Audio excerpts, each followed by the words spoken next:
আসসালামু আলাইকুম। আপনি কি ছাগল পালন করছেন কিন্তু খাবারের পিছনে বেশি টাকা খরচ হয়ে যাওয়ায় লাভ করতে পারতেছেন না? তাহলে আজকের ভিডিওটি আপনার জন্য খুবই গুরুত্বপূর্ণ।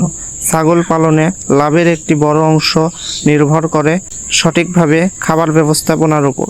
কিন্তু খাবার খরচ কমাতে গিয়ে ছাগলকে কম খাবার দেয়া যাবে না, বরং কম খরচে পুষ্টিকর খাবার নিশ্চিত করাই হলো আসল কৌশল।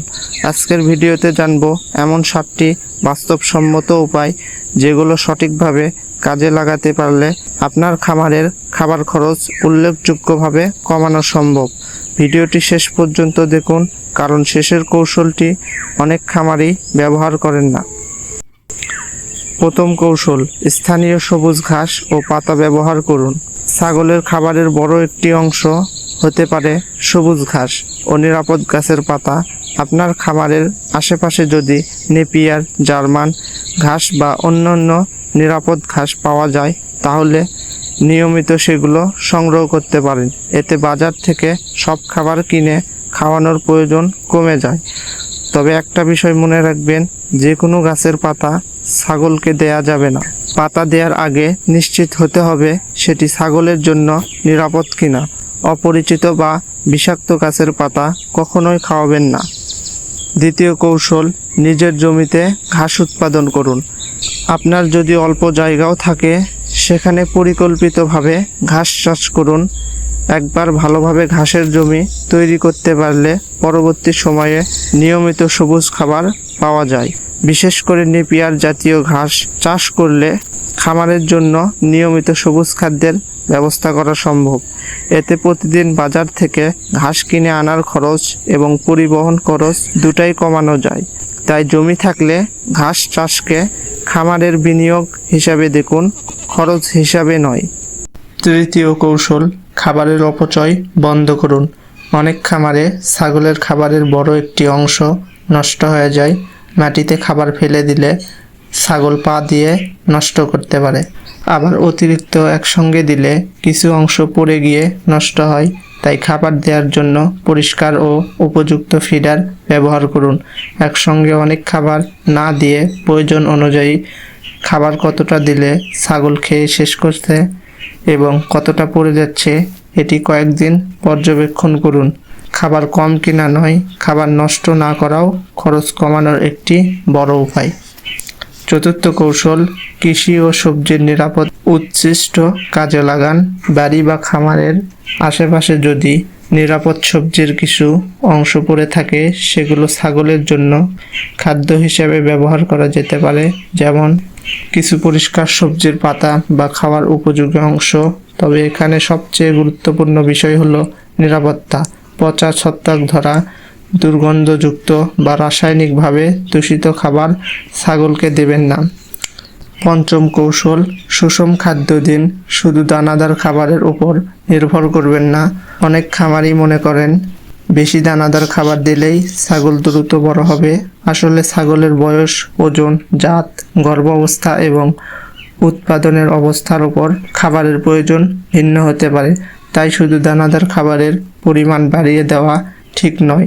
সবুজ ঘাস, নিরাপদ পাতা, শুকনো আঁশযুক্ত খাবার এবং প্রয়োজন অনুযায়ী সুষম কনসেন্ট সব কিছুর মধ্যে ভারসাম্য রাখা গুরুত্বপূর্ণ। লক্ষ্য হবে কম দামে বেশি পুষ্টি পাওয়া, শুধু খাবারের পরিমাণ বাড়ানো নয়। ষষ্ঠ কৌশল, খাবার আগে থেকে পরিকল্পনা করুন।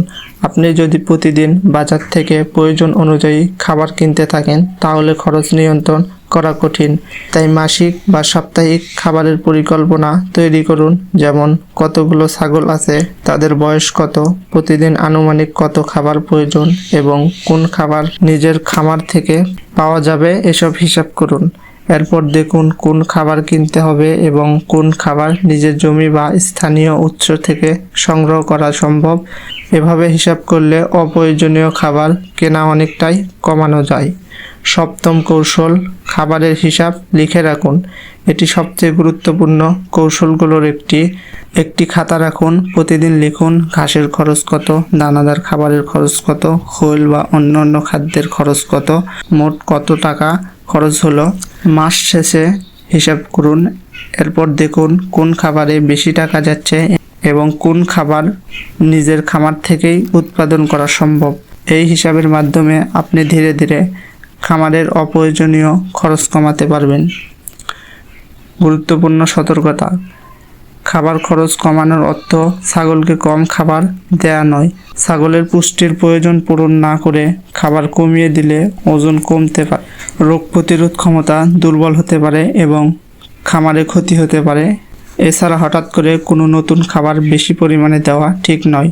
নতুন খাদ্য ধীরে ধীরে খাদ্য তালিকায় যুক্ত করা ভালো। আর কোনো পাতা বা খাবার বিষাক্ত কিনা নিশ্চিত না হলে সেটি ছাগলকে দেবেন না। তাহলে আজকের 7টি কৌশল আবার একবার মনে করি। 1. স্থানীয় সবুজ ঘাস ও নিরাপদ পাতা ব্যবহার। 2. নিজের জমিতে ঘাস উৎপাদন। 3. খাবারের অপচয় বন্ধ করা। 4. নিরাপদ কৃষি ও সবজির উৎকৃষ্ট কাজে লাগানো। 5. সুষম খাদ্য নিশ্চিত করা। 6. আগে থেকেই খাবারের পরিকল্পনা করা। 7. প্রতিদিন খাবারের খরচের হিসাব রাখা। মনে রাখবেন, ছাগল পালনে লাভ করতে হলে শুধু ছাগলের সংখ্যা বাড়ালেই হবে না, খাবারের খরচ নিয়ন্ত্রণ করতে হবে এবং একই সঙ্গে ছাগলের পুষ্টি ঠিক রাখতে হবে। আপনি যদি এই ভিডিওটি উপকারী মনে করেন তাহলে ভিডিওতে একটি লাইক এবং চ্যানেলটি সাবস্ক্রাইব করবেন। আসসালামু আলাইকুম।